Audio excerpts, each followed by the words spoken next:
Good morning to all of you. Good morning. आप first chapter revision कर रहे हैं। हाँ, फर्स्ट चैप्टर का हम रिवीजन कर रहे हैं इस समय, ठीक है। तो आपसे पूछा जाएगा कोई भी पैराग्राफ जिसको आप हमें समझाएंगे, ठीक है। इससे पता चलेगा कि क्या स्थिति है। पढ़ाने के बाद आप लोगों को कितना समझ में आया है। Good morning sir. Good morning बेटा, good morning. Good morning. Good morning, good morning, good morning. चलिए, ठीक है। First of all, okay, this chapter was explained yesterday a little, okay, and both the fire and water had clearly taken their toll on this desk. The last drawer was stuck fast. I tried all I could to ease it out gently. In the end, I used brute force. Who is eager to explain this chapter and this paragraph especially? In the end, I use brute force from here. Who is eager? Otherwise, I will call one by name. In the end, I use brute force. Shiv Parmar. Shiv Parmar. Yes sir. Okay बेटा, आप यहाँ से इसको बताइए, explain करिए, बताइए, समझाइए कि क्या कहा गया इस लाइन में। In the end I used brute force. I struck it sharply with the side of my fist and the drawer flew open to reveal a shallow space underneath a secret drawer. इसमें क्या कहा गया है, आप बताओ मुझे।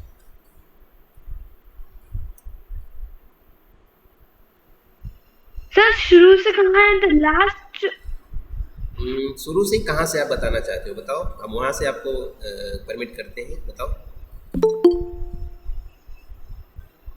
कहाँ से आप समझना चाहते हो, कहाँ से समझाना चाहते हो, बताओ।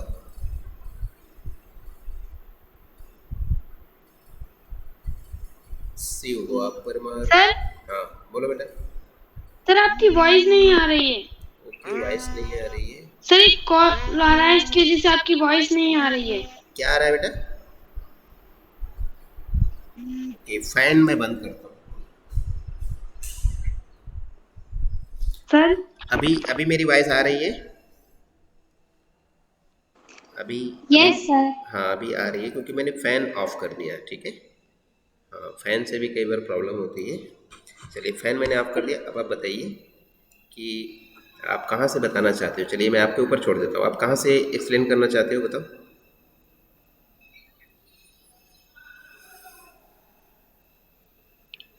जल्दी फटाफट बताओ। क्या आप इस पैराग्राफ को शुरू से एक्सप्लेन करना चाहते हो? I removed the rod top completely and pulled out the drawers. आप यहाँ से करना चाहते हो? आई सर मुझे एक्सप्लेन करना है। आपको एक्सप्लेन करना नहीं आता, आप समझ नहीं पाए हो। बेटा ये तो आपको ट्राई करना पड़ेगा। चलिए, रिया, रिया बेटा, रिया, रिया राजपूत। सर हाँ बेटा, आप इस चैप्टर का जो फर्स्ट चैप्टर है ना, आपको पता होना चाहिए। फर्स्ट चैप्टर हम रिवीजन कर रहे क्या? हैं। हम इस समय जो फर्स्ट चैप्टर है the best Christmas present in the world, हम इस समय इसका रिवीजन कर रहे हैं। रिवीजन समझ रहे हो? Yes sir. उस रिवीजन में हम आपसे पूछ रहे हैं जो पैराग्राफ है, उस पैराग्राफ को आप समझा सकते हैं क्या? Yes sir. आपके पास बुक है? बुक? Yes sir. हाँ, बुक ओपन करिए, या मोबाइल में देख रहे हैं तो मोबाइल में देख के पढ़ के बताइए। आई remove the roll top completely and pulled out the drawers. ये सेकेंड पैराग्राफ है आपके चैप्टर में। आप इसको बता सकते हो, समझा सकते हो क्या इसमें कहा गया है? Yes sir. चलो बताओ। Okay sir.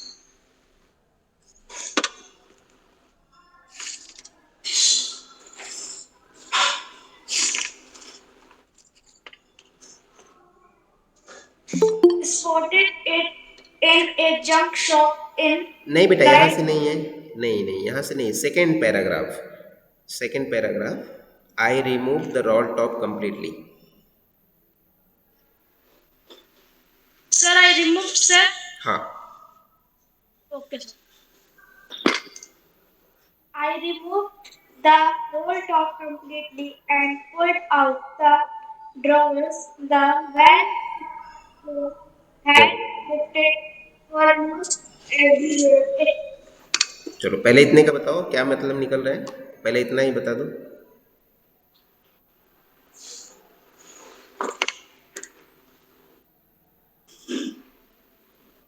बताओ, कुछ समझ में आ रहा है? मुझे लग रहा है आप कुछ समझ नहीं पा रहे हो। चलो Mukesh Sakya, next student. Yes, sir. हाँ बेटा, समझाओ इसको जरा, बताओ। I remove the roll top completely.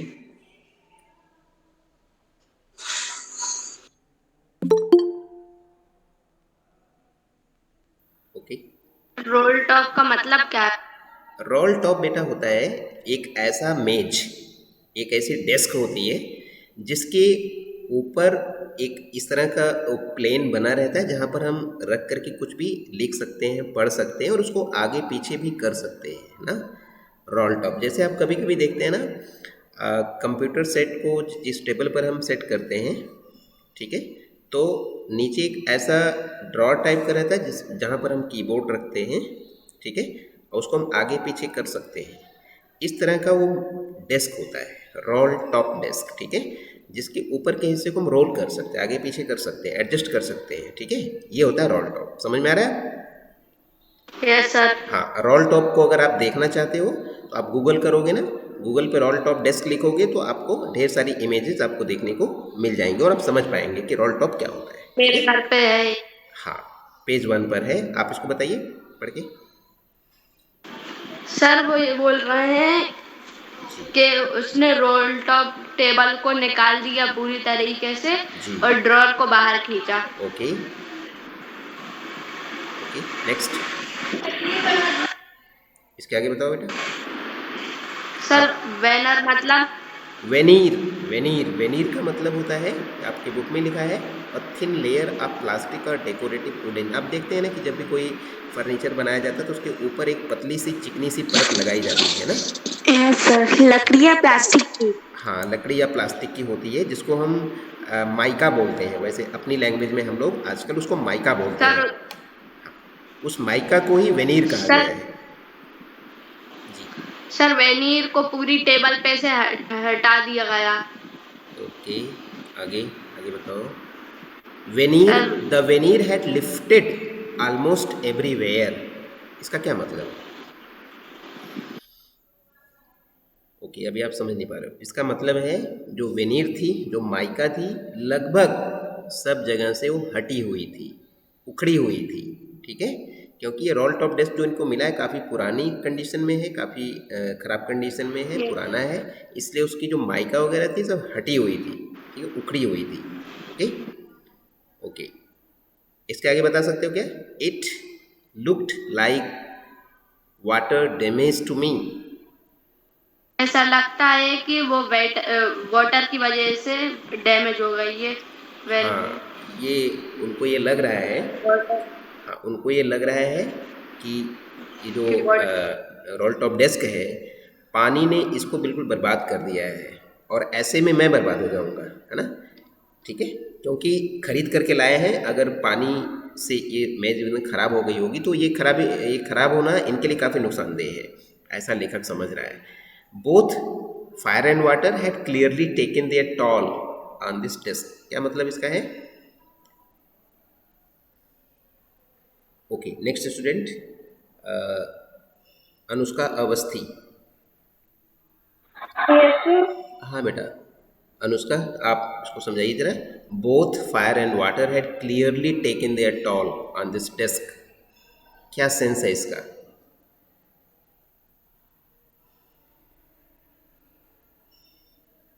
Sir मैं बताऊं? बाहर नहीं नहीं, अभी बेटा आपका नंबर नहीं आया है, अभी अनुष्का से पूछ रहा हूँ। अनुष्का बताओ बेटा। यस हाँ एक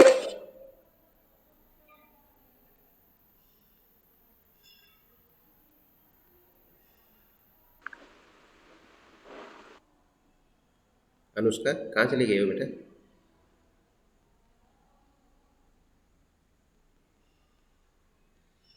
सर आपकी वॉइस क्लियर नहीं हो रही है। ओके, मेरी वॉइस क्लियर आ रही है। ओके, हो सकता है। देखिए अभी यहाँ पर वाईफाई थोड़ा सा अभी वीक चल रहा है, वीक है, बहुत हाई नहीं है वाईफाई, बढ़िया नहीं आ रहा। इसकी वजह से हो सकता है कि मेरी वॉइस आपको सही नहीं सुनाई पड़ रही होगी, लेकिन ये नेटवर्क इशू है, मैं इसमें ज़्यादा कुछ नहीं कर सकता हूँ। Both fire and water had clearly taken their toll on this desk. चलिए बोलो बोलो बेटा। नहीं, मालती गौड़ कौन है? ये मालती गौड़ के नाम से आईडी किसकी है, किस बच्चे की? ये कौन है मालती गौड़ के नाम से? सत्यम, सत्यम गौड़, बताओ बेटा।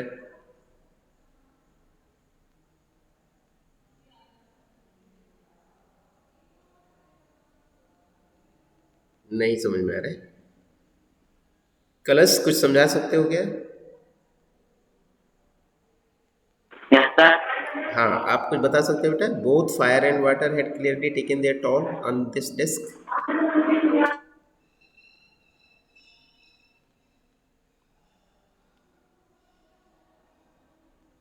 ओके, हर्ष कुशवाहा, हर्ष कुशवाहा। सर मैं हाँ आप बताओ बेटा।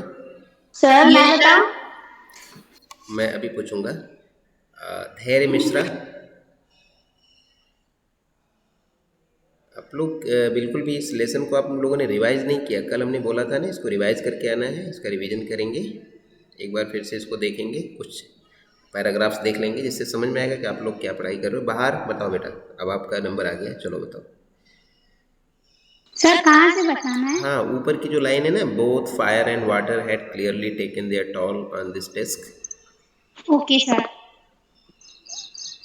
सर इसका मतलब है कि आग और पानी ने डेस्क को पूरी तरह से खराब कर दिया था। वेरी गुड, वेरी फिर गुड। लास्ट में एक ड्रॉर था जी, जो कि सर बहुत तेजी से उसमें मतलब अड़ा हुआ था, निकल अड़ा गया। हुआ था, जी जी जी जी।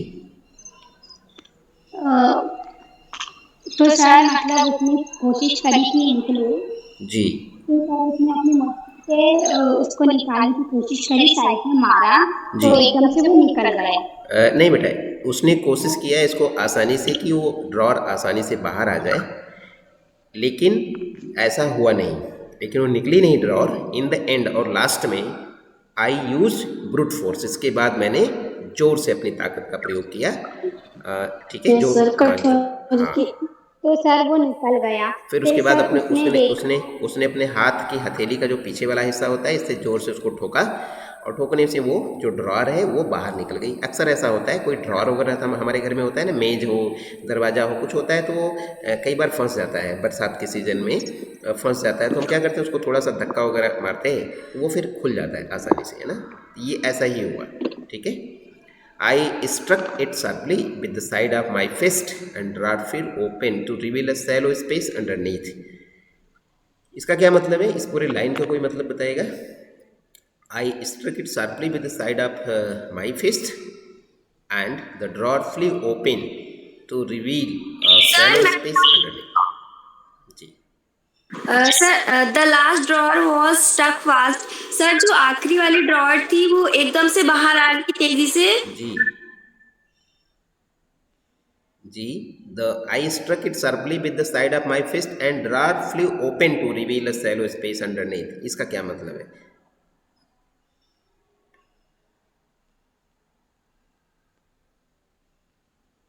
क्या हुआ अंत में, क्या हुआ इस ड्रॉर को खोलने के बाद, क्या हुआ ये बताइए, कोशिश करिए। ड्रॉर को खोलने के बाद हुआ क्या? नहीं समझ में आ रहा है। सर उसमें ना सर उस ड्रॉर के अंदर एक सीक्रेट ड्रॉर था, ओके, मतलब एक छोटा सा सीक्रेट ड्रॉर था। ओके, सीक्रेट ड्रॉर था, लेकिन यहाँ पर सर ये उसमें जी सर उसमें एक थिन बॉक्स रखा था ब्लैक कलर का। हाँ हाँ, ये सब बाद की बात है। पहले देखिए, अब मैं बता देता हूँ। आई स्ट्रक शार्पली, मैंने इसको तेजी से धक्का मारा। With the side of my fist, मैंने अपनी हथेली की एक तरफ से इस पर धक्का मारा। And the drawer flew open, और ये एकदम से खुल करके बाहर आ गई। ठीक है, खुल करके एकदम बाहर आ गई। और बाहर आने पर टू रिवील, मतलब पता चला। टू रिवील का मतलब एकदम ओपन हो गया, कुछ दिखा। क्या दिखा? अ सैलो स्पेस, एक खाली स्थान था उसमें। शुरुआत में जब ड्रॉर बाहर आई तो खाली स्थान था, उसमें कुछ भरा हुआ नहीं था उस ड्रॉर में। लेकिन उस खाली स्थान के पीछे, अंडरनीथ, उसके पीछे अ सीक्रेट ड्रॉर, एक सीक्रेट ड्रॉर भी था, एक छोटा सा ड्रॉर था। मतलब उस थर्ड वाली ड्रॉर में जो फंसा हुआ था,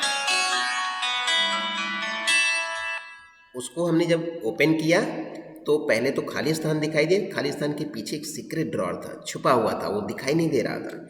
there was something in there, और उसमें कुछ दिख रहा था। A secret drawer, there was something in there. उस सीक्रेट ड्रॉर में लग रहा था कि कुछ सुरक्षित कुछ रखा हुआ है। ठीक है, चलिए। आई रीच्ड इन, अब यहाँ से आगे बढ़ेंगे। आयुषी, आप बताओ बेटा। आई reached in and took out A small box, small tin box, इसको बताओ।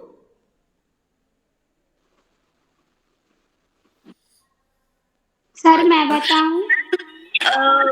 मतलब उसने देखा कि एक छोटा सा ब्लैक टिन बॉक्स है उसमें। जी। I reached in and took out a small black tin box. मैं उस जगह तक पहुंचा, का मतलब मैंने अपने हाथ को वहाँ तक ले गया और वहाँ से निकाल लिया। टुक आउट का मतलब निकाल लिया, और निकल करके क्या आया? स्मॉल ब्लैक टिन बॉक्स, एक छोटा सा काले रंग का टिन का बॉक्स। टिन मतलब एक मेटल होता है ना, टिन मेटल से बना हुआ छोटा सा बॉक्स था, वो उसमें रखा हुआ था। मैं उसको निकाल लिया। और उसकी कंडीशन क्या थी? अब उसकी कंडीशन को यहाँ पर बताया जा रहा है। बाहर, आप बताओ बेटा। Sellotape to the top of it was a piece of lined note paper. बताओ। सर सेलो टेप लगा हुआ था उसके टॉप पे, जी। और एक नोट पेपर का मतलब टुकड़ा उस पे लगा हुआ था, ओके। और उस पे कुछ लिखा हुआ था। वो लिखा हुआ था, क्या लिखा हुआ था, कैसे लिखा हुआ था, किस तरीके से लिखा हुआ था? ये जिनने ना अपनी वाइफ के लिए लिखा। सर सेकी हैंड राइटिंग। हाँ, सैकी हैंड राइटिंग। ये सैकी हैंड राइटिंग का क्या मतलब होता है? सैकी हैंड राइटिंग, वो ऐसी हैंड राइटिंग तो हमने सुना है, हम जानते हैं किसी की राइटिंग अच्छी होती है, किसी की खराब होती है ना। लेकिन ये सैकी हैंड राइटिंग क्या होती है? सैकी हैंड राइटिंग मतलब, सेक का मतलब होता है हिलना, सेक का मतलब होता है हिलना। सैकी का मतलब होता है बहुत बहुत टेढ़े मेढ़े ढंग से लिखा हुआ था। अक्सर आप देखेंगे ना, सैकी हैंड राइटिंग उसे कहते हैं। अक्सर आप देखेंगे कि जो लोग लगभग 60 ईयर के ऊपर हो जाते हैं ना, 60, 65, 70 ईयर्स जो लोग हो जाते हैं ना, ज़्यादा उम्र हो जाती है, तो उनके राइटिंग में, हाँ, उनका हाथ कांपता है। कई बार नहीं भी कांपता है तो भी जैसे यंग मैन लिखता है ना, उसकी उंगलियों की जो पकड़ होती है काफ़ी मतलब टाइट होती है पकड़, और अच्छे से कंट्रोल में लिखता है। कोई भी राइटिंग करेगा तो कंट्रोल में करेगा। लेकिन जब बूढ़े हो जाते हैं ना, तो उनकी राइटिंग पर उनका अपना कंट्रोल नहीं रहता है, वो किसी तरह लिख लेते हैं। बस अच्छा लिखते हैं, ऐसा नहीं कि बहुत गंदा लिखेंगे, पढ़ने में नहीं आएगा, ऐसा नहीं है। लिखते हैं बिल्कुल साफ साफ, लेकिन जो उनकी लाइनिंग होती है, जो पेन चलाते हैं ना, उसमें टोटल कंट्रोल नहीं होता, थोड़ा सा लाइन तिरछी टेढ़ी मेढ़ी हो जाती है, तो उसे कहते हैं सैकी हैंड राइटिंग। टेढ़ा मेढ़ा कुछ लिखा हुआ था किसी तरह से, है ना। क्या लिखा हुआ था सैकी हैंड राइटिंग में? देखिए, सैकी हैंड राइटिंग लिखने का यहाँ मतलब है, इस स्टोरी में आपको यहाँ से संकेत मिल रहा है कि जिसने भी वो लिखा है वो कोई बूढ़ा व्यक्ति है, वो कोई बुजुर्ग व्यक्ति है, वो यंग नहीं है। ठीक है, सैकी हैंड राइटिंग। क्या लिखा है, क्या लिखा है, आगे बताओ बेटा। सर उसमें लिखा है, जी सर उसमें लिखा है मतलब जिनने एक आखिरी पत्र लिखा था जनवरी में, जी जी 25 जनवरी 1915 में। हाँ, उस पर लिखा हुआ है, उस लेटर के ऊपर लिखा है जिम्स लास्ट लेटर। जिम का ये अंतिम पत्र है जो मिला है कब, रिसीव कब हुआ है, जनवरी 25, 1915, यानी 1915 के शुरुआती महीने में, जनवरी में ही ये मिल गया है। ओके, और भी कुछ लिखा है उस पर, और लिखा है to be buried with me. इसमें लिखा है कि समय आने पर ये मेरे साथ दफनाया जाएगा। हाँ, ये पत्र जब समय आ जाएगा, उस समय को कोई नहीं जानता है कब किसकी मृत्यु होगी, इसलिए लिखा है to be buried with me, मेरे साथ दफन कर दिया जाए, व्हेन द टाइम कम्स, जब वो समय आता है, जब वो समय आए तो मेरे साथ इस पत्र को दफन कर दिया जाए। ठीक है, चलिए Ashok Sahu, Ashok Sahu, Saumya Sahu. Yes sir. Okay बेटा, सौम्या साहू आप यहाँ से बताइए, I knew as I did it. I knew as I did it that it was wrong to open the book, but curiosity got the better of my scruples. It usually does. Sir वो सोच रहा था कि ये गलत होगा किसी का लेटर देखना, तो उसकी जो क्यूरियोसिटी थी, उत्सुकता थी देखने की, वो उसके अंदर उत्सुकता थी देखने की, इसलिए उसने वो कर ली। जी, अच्छा ये बताइए कि ऐसा कोई पत्र अगर हमें मिलता है या हमें मिल जाए तो हमें उसको देख कर के पढ़ना चाहिए, नहीं पढ़ना चाहिए? नो सर, नहीं पढ़ना चाहिए। नहीं पढ़ना चाहिए, तो चूंकि तो ये तो सामान आप खरीद करके लाए हैं, कोई बॉक्स, कोई डेस्क या मेज आप लेकर के आए हैं, आप किसी के घर में तो जा कर के देख नहीं रहे हैं, किसी के घर तो आप गए नहीं हैं, अब तो ये सामान आपका है, आपने इसके पैसे दिए हैं, तो अगर इसमें कोई ऐसा लेटर मिलता है तो पढ़ना चाहिए, नहीं पढ़ना चाहिए? सर पढ़ना चाहिए। उसमें क्या हाँ, पढ़ना चाहिए कि क्या लिखा है, लेकिन सामान्य तौर पर जो हमारा नेचर होता है, एक बार को लगता है कि यार पता नहीं किसका है, इसमें क्या लिखा होगा, अगर एड्रेस ऊपर ही लिखा हुआ है तब तो हमें सीधे सीधे उस व्यक्ति को दे देना चाहिए ले जा करके, और अगर एड्रेस नहीं लिखा है तो हम बिल्कुल देख सकते हैं उसमें क्या लिखा है, किसका पत्र है। तो जो यहाँ पर बात की गई है वो बात इसलिए की गई है कि इस पत्र के ऊपर एड्रेस भी लिखा हुआ था, इसके बावजूद ये जो लेखक हैं इन्होंने इस पत्र को खोल करके पढ़ा। पहले तो इनका मन नहीं हो रहा था। स्क्रपल्स का मतलब होता है विवेक। जब हम ये सोचते हैं कि नहीं हमें इसको नहीं पढ़ना चाहिए, जिसका है उसको हमें दे देना चाहिए, ये जो विवेक है, बुद्धि विवेक, यानी सही समय पर हमें क्या निर्णय लेना चाहिए, ये इसका मतलब होता है स्क्रपल्स। तो इस विवेक बुद्धि पर इनकी जो क्यूरियोसिटी थी, इनकी जो उत्सुकता थी, ये जानने की इच्छा थी कि क्या लिखा होगा इसमें, ज़रा देखते हैं, ये हावी हो गई, इसकी जीत होती है। इसीलिए यहाँ पर लिखा है curiosity got the better. Better का मतलब ये उसकी जीत होती है, बेटर का मतलब वो बेहतर साबित होती है उत्सुकता कि हाँ इसको हमें देखना चाहिए, चाहे भले मन के अंदर ये आ रहा था कि नहीं मुझे पत्र नहीं पढ़ना चाहिए, लेकिन अपने को रोक नहीं पाए, अपने को पढ़ने से नहीं रोक पाए और ये इस लेटर को पढ़ लेते हैं। ठीक है, last paragraph of this page actually. Inside the box there was box की जो टेल बॉक्स के अंदर एक एनवेलप थी, जी एड्रेस, सर उसके ऊपर एड्रेस भी लिखा था, मुझे जिम मैकफर्सन के जेल की बात की में जी कॉपर बीच ब्रेको गैरी। सर ये एड्रेस था जी उनका। जी बिल्कुल बिल्कुल बिल्कुल, ये मिसेज जिम मैकफर्सन। जी उसे अनफोल्ड किया, जो खोला, जी इट वाज पेंसिल से, वो पेंसिल से लिखा था लेटर, एंड उसके ऊपर डेट लिखी थी दिसंबर 26, 1914 वो लेटर लिखा गया था। वेरी गुड, बहुत अच्छा सौम्या साहू, आपने काफ़ी अच्छे से एक्सप्लेन किया बेटा, अच्छी बात है। और सारे लेसन्स का इसी तरह से आपकी अंडरस्टैंडिंग होनी चाहिए, उसको एक बार पढ़िए, जहाँ पर दिक्कत हो उसको रिवाइज करिए, समझिए। ठीक है, यस सर। ओके, चलिए सौम्या साहू का नंबर अभी फिनिश हो जाता है, आपका काम ठीक हो गया बेटा। आयुषी ने भी बताया, लेकिन मुझे लगता है आयुषी ने आज ठीक ढंग से एक्सप्लेन नहीं कर पाई है। बाहर ने भी काफ़ी अच्छा किया है। धैर्य मिश्रा के लिए ये नेक्स्ट पैराग्राफ है, डियरेस्ट कोनी। चलिए इसको बताओ बेटा, धैर्य मिश्रा। धैर्य मिश्रा, आप मेरी बात आप तक पहुंच नहीं रही है, सुन नहीं पा रहे हो? मीटिंग से लेफ्ट करूं क्या? धैर्य मिश्रा,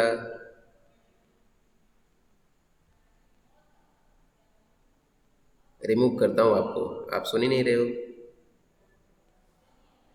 धैर्य मिश्रा, हर्ष कुशवाहा। हाँ बेटा आप बताओ जरा। हर्ष, ये सर हाँ पढ़ो सर इसको। क्या बताना?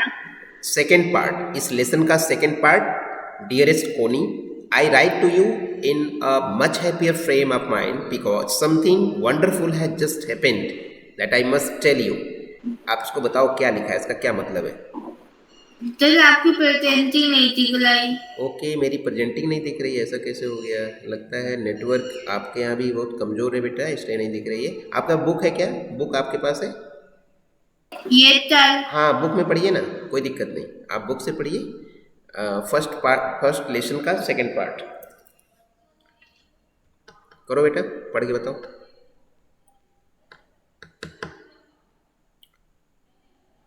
हर्ष कुशवाहा। सर मैं रीड करूं? एक नहीं नहीं, हर्ष हर्ष हर्ष। चलिए हर्ष बेटा, आप बुक ढूंढ रहे हो क्या। सर का आते सेकंड पार्ट 2, जहाँ पर ये देखिए लिखा है ना 2, second I write to you. जी बेटा बताओ। I write to you in a much happier flame of mind because something wonderful has just happened that I must tell you about that one. हाँ बस पहले इतना बताओ, पहले इतना बता दो क्या मतलब है इसका, इसका मीनिंग क्या है बताओ, क्या समझाया गया है, क्या बताया गया है इसमें, बताओ। धैर्य मिश्रा, हाँ बेटा धैर्य मिश्रा, मेरी आवाज़ सुन रहे हो बेटा। सर आपकी आवाज नहीं आ रही। सर एक बार बोलिए। सर आ रही है। धैर्य मिश्रा। Yes sir. बेटा मैं आपसे ये पूछ रहा हूँ कि ये जो सेकंड पार्ट है आप इसको एक्सप्लेन करके बताइए। Second part, dearest Connie, I write to you in a much happier frame of mind because something. हाँ बताओ इसको। Dearest Pony, I write to you much happier frame of mind because something wonderful had just happened that I must tell you about at once. हाँ इतना बताओ, Dear, पहले इतना बताओ, हाँ बताओ। सर वो कोनी नाम के किसी को एक लेटर लिख रहे हैं और उसमें लिख रहे हैं I write to you in a much happier frame of mind. वो बोल रहे हैं कि मैं तुम्हें ये जो लेटर लिख रहा हूँ ये बहुत अच्छे और खुशमन से लिख रहा हूँ, very good very good very good. से लिखता हूँ because something wonderful had just happened that I must tell you about at once. मैं इसमें समथिंग इधर पे कुछ बहुत अच्छा हुआ है जो मैं तुम्हें अभी बताने वाला हूँ। Very good. We were all standing to in our trenches yesterday morning. We were all standing in sir trenches मतलब? ट्रेंचेज मतलब बेटा आपके बुक में दिया है long deep ditches in the ground where soldiers hide from the enemy, जहाँ पर सैनिक अपने को छिपा करके रखते हैं, ऐसा कह सकते हो, बंकर कह सकते हो ना। बंकर में जमीन के अंदर वो गड्ढे बना करके सेना के लोग रहते हैं जिससे कि शत्रु उनके ऊपर डायरेक्ट गोली ना चला सके, ठीक है। इसको ट्रेंच कहते हैं। इसको हम हिंदी भाषा में बोलेंगे तो खाई बोलते हैं, खाई में छिपे रहते हैं, बंकरों में छिपे रहते हैं, ठीक है। Okay. We were all standing in our trenches yesterday morning. वो बोल रहे हैं कि हम अपने ट्रेंचेस में खड़े थे पिछली सुबह। उस दिन क्या क्रिसमस की मॉर्निंग थी उस दिन। ठीक है बेटा, ठीक है, बहुत अच्छा, आप समझ पा रहे हो, ठीक से बता पा रहे हो, ठीक है, कोई बात नहीं, बहुत बढ़िया, ठीक है। हर्ष कुशवाहा, आप बेटा इसके आगे बताओ। It was crisp and quite all about as beautiful morning as I have ever seen. Harsh Kushwaha, आप बताओ बेटा।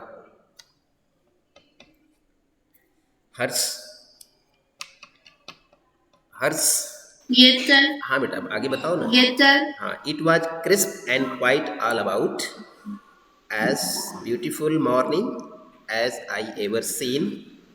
समझ में आ रहा है? As cold and frosty as a Christmas morning should B.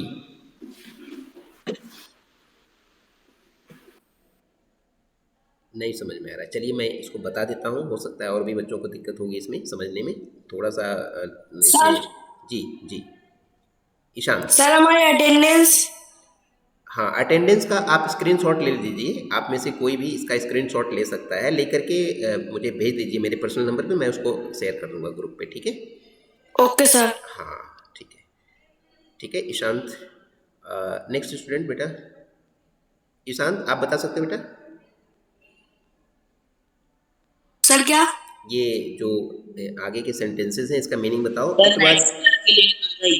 It was crisp and quite all about, समझ में आ रहा है? देखिए, it was crisp and quite all about यानी बहुत ही अच्छा मौसम था। It was crisp and quite all about का मतलब चारों तरफ शांति थी और मौसम बहुत ज़बरदस्त था, बहुत ही सुहाना मौसम था, है ना, सब कुछ एकदम बढ़िया था। As beautiful morning as I have ever seen, जैसा ऐसी सुंदर सुबह थी जैसे जैसे सुंदर सुबह मैंने कभी देखा था, ठीक है। यानी कि one of the best morning it was, यानी अच्छी सुबह, जो अच्छी अच्छी हमने सुबह देखी उनमें से कहीं ना कहीं एक ऐसी सुबह थी जो कि बहुत सुंदर थी, बहुत बढ़िया थी। As cold and frosty as a Christmas morning should be, ये ऐसी ही ठंडी थी और धुंध से भरी हुई थी, कोहरे से भरी हुई थी, ठंडी थी, जैसा कि क्रिसमस मॉर्निंग को होना चाहिए। क्रिसमस कब होता है? 25 ऑफ दिसंबर को होता है, तो उस समय ठंड का समय रहता है, तो सुबह बिल्कुल ठंडी और कोहरे से भरी हुई थी, जैसे कि क्रिसमस मॉर्निंग को होना चाहिए, ठीक है। क्या नाम है? हर्ष कुशवाहा। हर्ष कुशवाहा लगता है मीटिंग को लेफ्ट किया क्या? वो नहीं दिख रहा है, हर्ष कुशवाहा ने मीटिंग को लेफ्ट कर दिया। ओके, आप लोगों को काफ़ी दिक्कत आ रही है एक्सप्लेन करने के समय में, आप लोग मीटिंग छोड़ के जा रहे हैं, भाग रहे हैं। ये कौन है? मालती गौड़ कौन है? सर दूसरी क्लास की लिंक आ गई है, लिंक हो जाए। अभी तो 1 मिनट है फिलहाल 12:40, अभी अभी 1 मिनट आपके पास है। चलिए, अगर आप लोग मीटिंग को लेफ्ट करना चाहते हैं तो कर सर सकते 2 हैं। मिनट है। चलिए ठीक है, कोई बात नहीं, मीटिंग लेफ्ट कर सकते हैं, no problem. Okay, thank you. Sir मैंने आपको अटेंडेंस भेज दी। ठीक है बेटा, अभी मैं ग्रुप पे डाल देता हूँ, ठीक है, थैंक यू। सर मैंने आपको अटेंडेंस स्क्रीनशॉट लेके भेज दी। हाँ, स्क्रीनशॉट लेकर के आप भेजिए, मैं उसको ग्रुप पे अभी डाल दूंगा, ठीक है। ईशान आपने भेज दिया है, हाँ ठीक है। Thank you. वेलकम बेटा, welcome welcome. Okay sir. Okay bye. Thank you sir. Welcome बेटा, वेलकम वेलकम।